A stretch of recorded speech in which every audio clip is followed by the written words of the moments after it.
Mexico സിറ്റിയുടെ ഹൃദയഭാഗമായ Plaza ദെ കോൺസ്റ്റിറ്റ്യൂഷനിൽ നിന്നും നീണ്ടുകിടക്കുന്ന Francisco മദേറോ street നടക്കാൻ മാത്രമുള്ള പാതയാണ്. ഉല്ലാസത്തിന്റെയും ആഘോഷത്തിന്റെയും തെരുവ്. സ്ക്വയറിലെ കാഴ്ചകൾ കണ്ട ശേഷം ഞാൻ തെരുവിലൂടെ മുന്നോട്ട് നടന്നു. ഓരങ്ങളിൽ നിരവധി കലാകാരന്മാർ, ധാരാളം ഷോപ്പുകളും മ്യൂസിയങ്ങളുമെല്ലാം ഉണ്ട്. വലിയ ബാൻഡുകൾ തന്നെ സംഗീത പരിപാടി അവതരിപ്പിക്കുന്നുണ്ട് തെരുവോരത്ത്. സംഗീതവും ഫുട്ബോളുമാണല്ലോ ലാറ്റിൻ അമേരിക്കൻ ജനതയുടെ ജീവിതതാളം നിയന്ത്രിക്കുന്നത്. ഇവരെല്ലാം ജനിച്ചിരിക്കുന്നത് കലാകാരന്മാരായിട്ടാണോ എന്ന് തോന്നിപ്പോകും.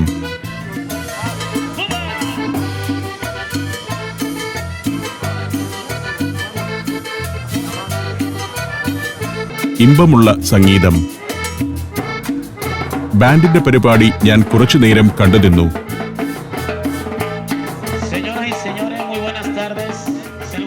ലാറ്റിൻ അമേരിക്കക്കാർ പൊതുവെ രസികന്മാരാണ്. ജീവിതത്തിന് വലിയ ഗൗരവം കൊടുക്കുന്നവരല്ല ഇവർ. എല്ലാം ലാഘവത്തോടെ കാണുന്നു. കിട്ടുന്ന അവസരങ്ങളിലെല്ലാം ജീവിതം ആഘോഷമാക്കുന്നവരാണിവർ. അല്പം ലഹരിയും സംഗീതവും ഫുട്ബോളുമെല്ലാം ആ ആഘോഷത്തിന്റെ ഭാഗമാവുന്നു. മെക്സിക്കോയിൽ നിന്നും തുടങ്ങി തെക്കോട്ട് വ്യാപിച്ചിരിക്കുകയാണ് ആ ജീവിതശൈലികൾ. മെക്സിക്കോയാണ് അതിന്റെ കവാടം.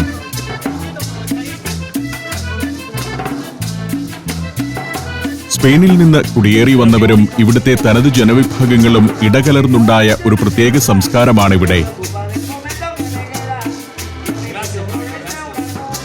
ഇൻക, അസ്ടെക് തുടങ്ങിയ പല നാഗരികതകളും ഇങ്ങനെ സ്പാനിഷ് സംസ്കാരവുമായി സംഗമിച്ച് ഇന്ന് ലാറ്റിൻ അമേരിക്കൻ സംസ്കാരമെന്ന് പൊതുവെ പറയുന്ന ജീവിതശൈലിയിലേക്ക് എത്തിയിരിക്കുന്നു. വംശസങ്കരത്തിന്റെ സവിശേഷത ഇവരുടെയൊക്കെ മുഖഭാവത്തിൽ നിന്ന് തന്നെ വ്യക്തമാണ്. ഇൻക, അസ്ടെക്, മായൻ എന്നിങ്ങനെ പല ഗോത്രഭാവമുള്ളവർ. സ്പെയിൻകാരുടെ ഒരംശവും അതിലുണ്ട്.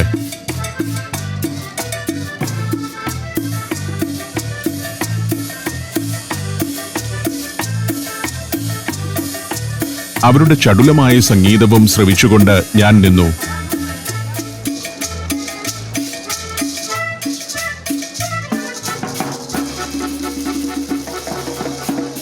ഒരു പാട്ട് അവസാന ഭാഗത്തേക്ക് എത്തിയപ്പോൾ ഒന്ന് രണ്ട് പോലീസുകാരികൾ പാട്ടുകാരെ സമീപിച്ചു. പരിപാടി നിർത്തിക്കൊള്ളാനാണ് പറയുന്നത്. അനുമതി വാങ്ങാതെ പരിപാടി അവതരിപ്പിക്കുന്നത് കൊണ്ടാവാം. ഞാൻ നടത്തം തുടരുമ്പോൾ ഇവിടെ ചില പ്രച്ഛന്ന വേഷധാരികളെ കാണാം. അവരുടെ കൂടെ നിന്ന് ഫോട്ടോ എടുക്കുന്നതിന് പണം നൽകണം.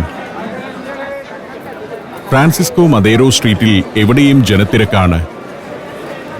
സ്ക്വയറിലേക്ക് പോകുന്നവരും സ്ക്വയറിൽ നിന്ന് പുറത്തേക്ക് പോകുന്നവരുമെല്ലാമുണ്ട്. മെക്സിക്കോ സിറ്റിയിലെ സാംസ്കാരിക പാത എന്ന് ഇതിനെ വിശേഷിപ്പിക്കാം. വഴിയുടെ നടുവിൽ പോലും സംഗീതോപകരണങ്ങളുമായി കുട്ടികളിരിക്കുന്നു. പോലീസിന്റെ സാന്നിധ്യം എവിടെയുമുണ്ട്. പാതയുടെ ഇരുവശവുമുള്ളത് ഏറെ ചരിത്രമുള്ള പുരാതന മന്ദിരങ്ങളാണ്. 200-300 വർഷങ്ങളുടെ ചരിത്രമുണ്ട് ഈ ഓരോ കെട്ടിടത്തിനും. വൃത്തിയും മനോഹാരിതയുമുള്ള തെരുവ്. ഇത്തരം ചില കലാകാരികളുമുണ്ട് സ്ട്രീറ്റിൽ. ഓർഗൻ ഗ്രൈൻഡേഴ്സ് എന്നാണ് ഈ പരിപാടിക്കാർ അറിയപ്പെടുന്നത്. സ്ട്രീറ്റ് ഓർഗനാണ് ഉപകരണം. 18-ാം നൂറ്റാണ്ടിൽ യൂറോപ്പിലാണ് ഓർഗൻ ഗ്രൈൻഡേഴ്സിന്റെ ചരിത്രം തുടങ്ങുന്നത്. ഇറ്റലിയിലായിരുന്നു തുടക്കം. പിന്നീട് ഫ്രാൻസിലേക്കും ജർമ്മനിയിലേക്കും അമേരിക്കയിലേക്കും സ്ട്രീറ്റ് ഓർഗനുകളും ഓർഗൻ ഗ്രൈൻഡേഴ്സും എത്തി. ഒരു ലിവർ തിരിക്കുമ്പോൾ ഒരേ തരം സംഗീതം മാത്രം പുറപ്പെടുവിക്കുന്ന ഉപകരണമാണ് സ്ട്രീറ്റ് ഓർഗൻ. ഒറ്റക്കാലിൽ താങ്ങി നിർത്തിയിരിക്കുന്ന ഒരു പെട്ടി. ലിവർ തിരിക്കുന്നതിന്റെ വേഗത്തിനനുസരിച്ച് സംഗീതത്തിന്റെ സ്പീഡിലും മാറ്റം വരും. യൂറോപ്പിലും അമേരിക്കയിലുമെല്ലാം ഒട്ടേറെ പേർ ഓർഗൻ ഗ്രൈൻഡേഴ്സായി ജീവിക്കുന്നുണ്ട്. ഇതാണ് ലാറ്റിൻ അമേരിക്കൻ ടവർ. 1956 നിർമ്മാണം പൂർത്തിയായ ഗോപുരം. അക്കാലത്ത് ലാറ്റിൻ അമേരിക്കയിലെ തന്നെ ഏറ്റവും ഉയരമുള്ള ടവർ ഇതായിരുന്നു. 44 നിലകളാണ് അതിനുള്ളത്. ഞാൻ നടക്കുന്ന മദേരോ സ്ട്രീറ്റിന്റെ അങ്ങേയറ്റത്താണ് ടവർ. ഈ കെട്ടിടങ്ങളിൽ പലതിലും മ്യൂസിയങ്ങളാണ് പ്രവർത്തിക്കുന്നത്.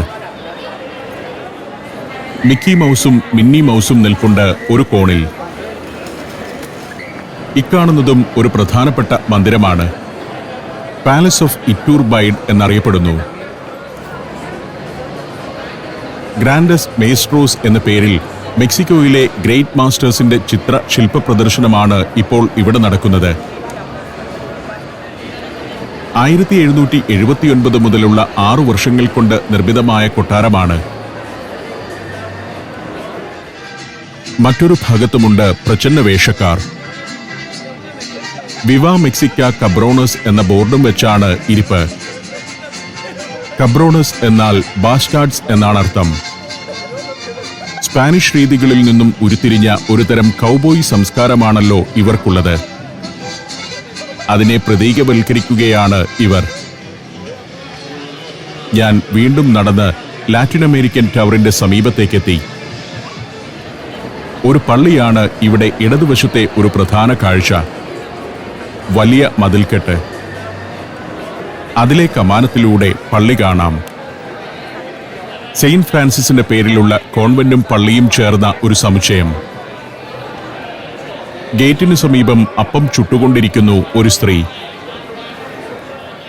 വേറൊരു ഭാഗത്ത് പലഹാരങ്ങൾ വിൽക്കാനിരിക്കുന്ന കന്യാസ്ത്രീകൾ. കോൺവെന്റിലെ കന്യാസ്ത്രീകൾ ഉണ്ടാക്കുന്ന പലഹാരങ്ങളാണ് ഈ നിരത്തി വെച്ചിരിക്കുന്നത്. അകത്ത് അക്കാണുന്നതാണ് കോൺവെന്റിന്റെ ചാപ്പൽ. സ്പാനിഷ് പള്ളികൾക്കെല്ലാം ഇത്തരത്തിൽ ഗംഭീരമായ കൊത്തുപണികളോട് കൂടിയ ഒരു മുഖപ്പുണ്ടാവും. 17-ാം നൂറ്റാണ്ടിൽ സ്ഥാപിതമായ കോൺവെന്റാണ്. അക്കാലത്ത് മെക്സിക്കോ സിറ്റിയിൽ ഏറ്റവും സ്വാധീനം ചെലുത്തിയിരുന്ന സന്യാസിനി മഠവും അതായിരുന്നു. വലിയ അലങ്കാരങ്ങളോട് കൂടിയ പള്ളിയൊന്നുമല്ല. എങ്കിലും നൂറ്റാണ്ടുകൾ മുൻപത്തെ കൊത്തുപണികൾ ഇതിന് പ്രത്യേകമായൊരു ഭാവം നൽകുന്നുണ്ട്. പെട്ടെന്ന് തന്നെ ആ ദേവാലയത്തിൽ നിന്നും പുറത്തിറങ്ങി. നിർമ്മിതമായ ശേഷം 3 തവണ തകർന്നു വീണ ചരിത്രമുണ്ട് ഈ കോൺവെന്റ് ചർച്ചിന്. ഇന്നുള്ള മുഖപ്പും ഇക്കാണുന്ന കമാനവുമൊക്കെ പണിതത് 1766-ലാണ്. കവാടം കടന്ന് വീണ്ടും ഫ്രാൻസിസ്കോ മദേരോ അവന്യൂവിലേക്ക് ഇറങ്ങി. മൊസൈക്കിട്ട് മനോഹരമാക്കിയ അവന്യൂവാണിത്. ഇവിടെ സമൃദ്ധമായ അലങ്കാരപ്പണികളുള്ള മറ്റൊരു കെട്ടിടം കാണാം. ഹൗസ് ഓഫ് ടൈൽസ് എന്നാണ് ഇതറിയപ്പെടുന്നത്. ബറോക്ക് ശൈലിയിൽ 17-ാം നൂറ്റാണ്ടിൽ നിർമ്മിച്ച ഒരു പ്രഭുമന്ദിരം. അവിടം കഴിയുന്നതോടെ മദേരോ സ്ട്രീറ്റിന്റെ അവസാന ഭാഗത്തേക്കെത്തുന്നു. ഇവിടം കടന്നാൽ അലമേഡ സെൻട്രൽ എന്ന വലിയൊരു ഉദ്യാനമാണ്. ഞാൻ ആ ഉദ്യാനത്തിലേക്ക് കയറാൻ തീരുമാനിച്ചു. ഒരു ഭാഗത്ത് ഡിസ്നി കഥാപാത്രങ്ങളുടെ പരേഡാണ് കാണുന്നത്. സിൻഡ്രല്ലയും സ്നോ വൈറ്റും ലയൺ കിങ്ങുമെല്ലാമുണ്ട്. സ്പൈഡർമാൻ തുടങ്ങിയ കോമിക് കഥാപാത്രങ്ങൾ വേറെ. അവരെ കടന്നു ചെല്ലുമ്പോഴേക്കും ഫ്രാൻസിസ്കോ മദേരോ അവന്യൂ അവസാനിക്കുകയായി. മറ്റൊരു വലിയ സ്ട്രീറ്റ് ക്രോസ് ചെയ്ത് കടന്നു പോകുന്നുണ്ട്. ജനം ഒഴുകുകയാണ്. ആ ജനസഞ്ചയം വന്നു കയറുന്നത് ഞാൻ ഇതുവരെ നടന്നിരുന്ന ഫ്രാൻസിസ്കോ മദേരോ അവന്യൂവിലേക്കാണ്. ടൂറിസ്റ്റുകളും സ്വദേശികളും എല്ലാമുണ്ട് ഇതിൽ. എല്ലാ ദിവസവും ആഘോഷം നടക്കുന്ന ഒരു പൂരപ്പറമ്പ് പോലുണ്ട് ഇവിടം. Azerbaijan, Indonesia, Tajikistan, Peru. സഞ്ചാരം വോളിയം നമ്പർ 14. ഫുൾ HD-യിലുള്ള ഈ അപൂർവ ദൃശ്യയാത്രാ വിവരണ ശേഖരം സ്വന്തമാക്കാൻ 99544422 എന്ന നമ്പറിലേക്ക് സഞ്ചാരം എന്ന് SMS ചെയ്യൂ. ഇതാണ് ഇവിടുത്തെ അലമേഡ സെൻട്രൽ എന്ന ഉദ്യാനം. അതിവിശാലമായ ഉദ്യാനമാണ്. അമേരിക്കൻ ഭൂഖണ്ഡത്തിലെ തന്നെ ഏറ്റവും ആദ്യത്തെ വിസ്തൃത ഉദ്യാനം ഇതായിരുന്നു. അതിന്റെ ഓരത്ത് ഒരു പ്രമുഖ നിർമ്മിതിയുണ്ട്. ഗംഭീരമായൊരു മാർബിൾ സൗധം. പലാസിയോ ദെ ബെല്ലാസ് ആർട്ടസ് എന്നാണ് ഇതിന്റെ പേര്. പാലസ് ഓഫ് ഫൈൻ ആർട്സ് എന്ന് ഇംഗ്ലീഷ് നാമം. 30 വർഷം കൊണ്ട് പണിത അതിസുന്ദരമായ ഒരു നിർമ്മിതി. പ്രൗഢമായ പല കെട്ടിടങ്ങൾ സമീപത്തൊക്കെയുണ്ടെങ്കിലും ഈ മാർബിൾ സൗന്ദര്യം അതിനൊന്നുമില്ല. പൂർണ്ണമായും മാർബിളിൽ പണിതതാണ് ഇത്. മുറ്റവും മാർബിൾ വിരിച്ചതു തന്നെ. മെക്സിക്കോ സിറ്റിയിലെ ഏറ്റവും പ്രമുഖമായ കലാ സാംസ്കാരിക കേന്ദ്രമാണ് പലാസിയോ ദെ ബെല്ലാസ് ആർട്ടസ്. കൺസേർട്ടുകൾ, നൃത്തം, നാടകം, ബാലെ എന്നിവയുടെയെല്ലാം അവതരണ കേന്ദ്രം. ഞാൻ മാർബിൾ മുറ്റത്തുകൂടി കൊട്ടാരത്തിനകത്തേക്ക് നടന്നു. 1904 ഈ കലാകേന്ദ്രത്തിന്റെ നിർമ്മാണം തുടങ്ങിയത്. 1934 പൂർത്തിയാവുകയും ചെയ്തു. പല വേദികളും ഹാളുകളുമുണ്ട് ഇതിനകത്ത്. വിഖ്യാത കലാസംഘങ്ങളുടെ സംഗീത, നൃത്ത, നാടക, ബാലെ അവതരണങ്ങൾ പതിവായി പലാസിയോ ദെ ബെല്ലാസ് ആർട്ടസിൽ നടക്കുന്നു. കൂടാതെ ചിത്രങ്ങൾ, ശില്പങ്ങൾ, ഫോട്ടോകൾ എന്നിവയുടെ എക്സിബിഷനും വലിയ സാഹിത്യ ചർച്ചകളും ഇവിടെ അരങ്ങേറാറുണ്ട്. കുറെ മാർബിൾ ശില്പങ്ങൾ മന്ദിരത്തിൽ പലയിടത്തായുണ്ട്. മെക്സിക്കോ എന്ന രാജ്യത്തെ തന്നെ ഏറ്റവും പ്രമുഖമായ കലാ അവതരണ കേന്ദ്രമാണിത്. അകത്ത് പുറമേ നിന്ന് കണ്ടതുപോലെ തൂവെള്ള നിറത്തിലുള്ള മാർബിൾ അല്ല, മെറൂൺ, ബ്രൗൺ നിറങ്ങളിലുള്ളതാണത്. ആരും ടിക്കറ്റൊന്നും ചോദിച്ചില്ല. അതിനാൽ ഞാനിങ്ങ് കയറിപ്പോരുകയായിരുന്നു. കുറെ ടൂറിസ്റ്റുകളുണ്ട് അകത്ത്. ആഴ്ചയിൽ 10,000 പേരെങ്കിലും ഈ കലാവതരണ കേന്ദ്രത്തിന്റെ സൗന്ദര്യം കാണാനായി എത്തുന്നുണ്ടെന്നാണ് കണക്ക്. എല്ലാ ദിവസവും കലാപരിപാടികളുടെ അവതരണമുണ്ടാവില്ല. എങ്കിലും എല്ലാ ദിവസവും ധാരാളം സന്ദർശകർ ഇവിടെ എത്തും. Museum of the palace de Bellas Artes, museum of architecture എന്നിങ്ങനെ 2 പ്രധാന മ്യൂസിയങ്ങൾ ഇതിന്റെ മുകൾ നിലകളിൽ പ്രവർത്തിക്കുന്നുണ്ട്. ഞാൻ ആ മന്ദിരത്തിൽ നിന്നും പുറത്തിറങ്ങി. നട്ടുച്ചയാണ്, അതിനാൽ നല്ല വെയിലുണ്ട്. രാവിലെ ഉണ്ടായിരുന്ന തണുപ്പൊക്കെ മാറി. പലാസിയോ ദെ ബെല്ലാസ് ആർട്ടസിന്റെ മുൻഭാഗത്തിനല്ല, വശങ്ങൾക്കാണ് വീതി കൂടുതൽ. അതിന്റെ മുറ്റത്തു നിൽക്കുമ്പോൾ അല്പമകലെയായി ലാറ്റിൻ അമേരിക്കൻ ടവർ കാണാം. ടൊറേ ലാറ്റിന അമേരിക്കാന എന്നാണ് സ്പാനിഷിൽ ഇതിന്റെ പേര്. ആന്റിന ഉൾപ്പെടെ 182 മീറ്ററാണ് അതിന്റെ ഉയരം. മുകളിൽ ഒരു ഒബ്സർവേഷൻ ഡെക്കുമുണ്ട്.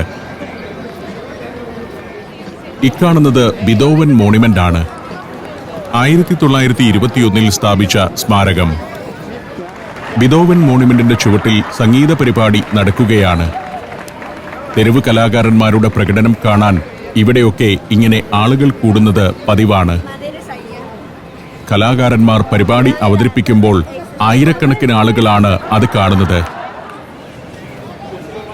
അതിവിസ്തൃതമായ ഉദ്യാനമാണ് Alameda central.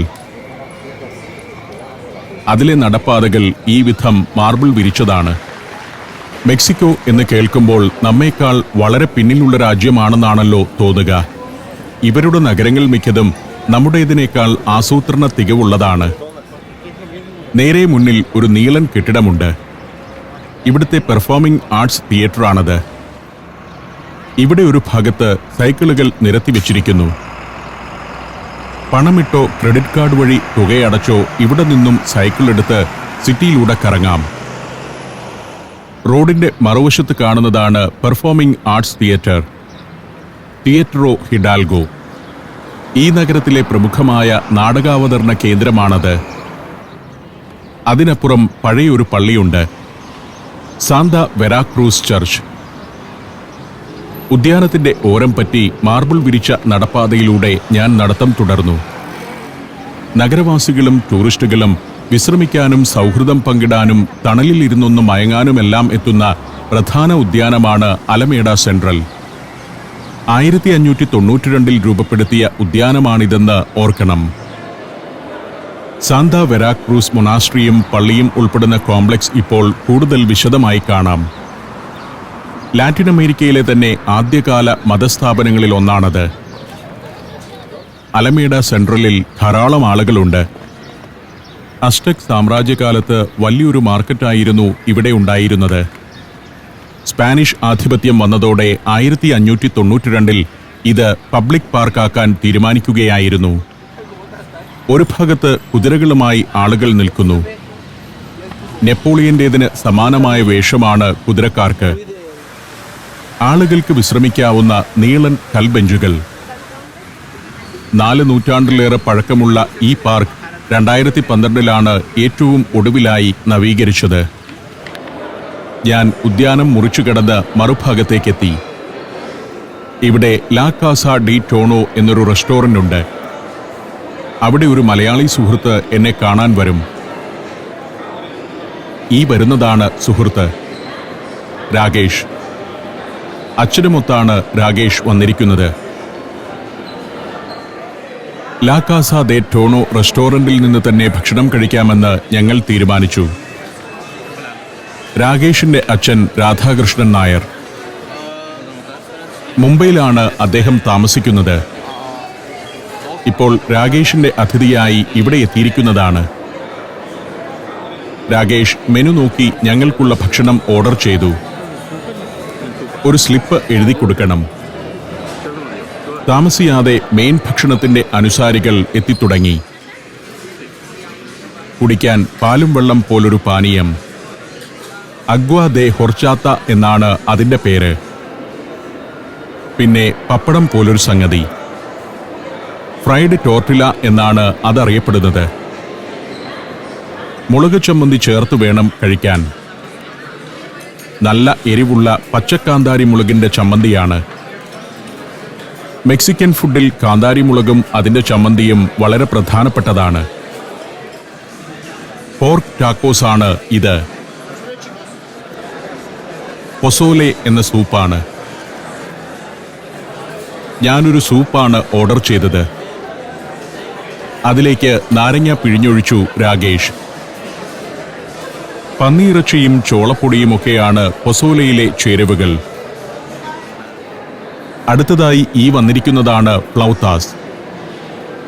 രാകേഷിന് ഇഷ്ടപ്പെട്ട മെക്സിക്കൻ വിഭവമായതിനാലാണ് അത് ഓർഡർ ചെയ്തത്.